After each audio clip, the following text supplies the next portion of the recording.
প্রবাসী হিসেবে আমরা খুবই আনন্দিত তারেক রহমান দেশে আসছেন। তারেক রহমান বগুড়া, তার সাথে আমরা খুব খুশি। উন্নয়ন প্রকল্পের দিকে জনাব তারেক রহমান অবশ্যই চোখ দেবেন। কারাবন্দি, মামলা, নির্বাসন, ষড়যন্ত্র, ভাইয়ের মৃত্যু, মায়ের অসুস্থতা, এরপরেও হারাননি নেতৃত্ব দৃঢ়তা।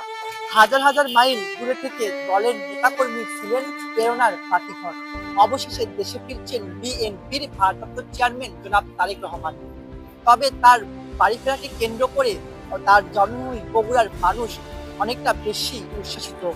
তবে সাধারণ মানুষের চাওয়া কি তার কাছে, সেটা জানাবো আপনাদেরকে আজকে। জনাব তারেক রহমান যদি বাংলাদেশের মাটিতে আসে, সেই কারণে বাংলাদেশে জনাব তারেক রহমান বগুড়ার যে উন্নয়ন প্রকল্পের দিকে জনাব তারেক রহমান অবশ্যই চোখ দেবেন এবং বাংলাদেশ থেকে যত প্রকার দুর্নীতি আছে দুর্নীতি দমন করার চেষ্টা করবেন তিনি। আশা করি তারেক রহমানের আগমন বাংলাদেশের জন্য 5ই আগস্টের মতো স্বাধীনতা লাভ পাবে নতুন করে বাংলাদেশ। বগুড়ার মানুষ বগুড়ার প্রথম কথা হলো কি, দেশের মানুষ দেশে আসবে সবচেয়ে ভালো সুসংবাদ।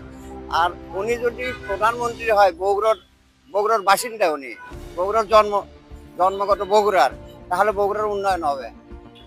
তারেক রহমান বগুড়া, তার সাথে আমরা খুব খুশি। বগুড়ার উন্নয়ন করবি, বগুড়ার সলপলের চাকরি দিবি বিনা পয়সায়, সবাই ধানের শীষে ভোট দিবি, এটাই আমাদের তারেকদের কাছে আশাবাদী। ইনশাল্লাহ বিএনপি এবার সরকার গঠন করবে। বগুড়ার সন্তান দেশের সন্তান দেশে চলে আসুক, আমার দেশ ভালো করে পরিচালনা করলেই আল্লাহ, এটা হচ্ছে সবচেয়ে বড় দিন।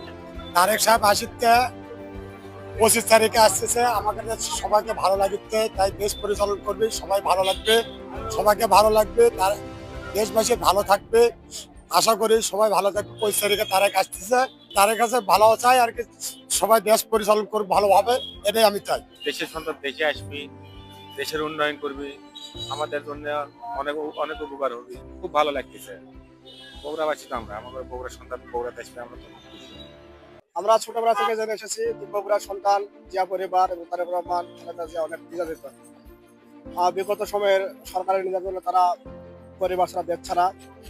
আমরা এই দেশের দুঃসময়ে জানতে পারলাম যে আগামী 25শে ডিসেম্বর তারেক রহমান বগুড়ার সন্তান, দেশের সন্তান দেশে ফিরবে এবং আমাদের একটা আশা, তিনি দেশে ফিরে দল এবং দেশের জন্য জনগণের কল্যাণে কাজ করবে। বিগত দিনে যেরকম একতরফা কাজ হয়েছে তিনি তা করবেন না। তিনি বৈষম্যহীন একটা দেশ গঠনে সহায়ক ভূমিকা পালন করবেন এবং জাতি এবং রাষ্ট্রের কল্যাণ হয়ে আনবে। এটা আমরা তার কাছ থেকে বগুড়ার সন্তান হিসেবে আশা করছি। প্রবাসী হিসেবে আমরা খুবই আনন্দিত তারেক রহমান দেশে আসছেন। আমরা চাই তিনি দেশে এসে দেশের যে রাষ্ট্র কাঠামোটাকে সুন্দরভাবে হাল ধরুক। বিএনপির চেয়ারম্যান জনাব ভারপ্রাপ্ত তারেক রহমান দেশে আসতেছেন।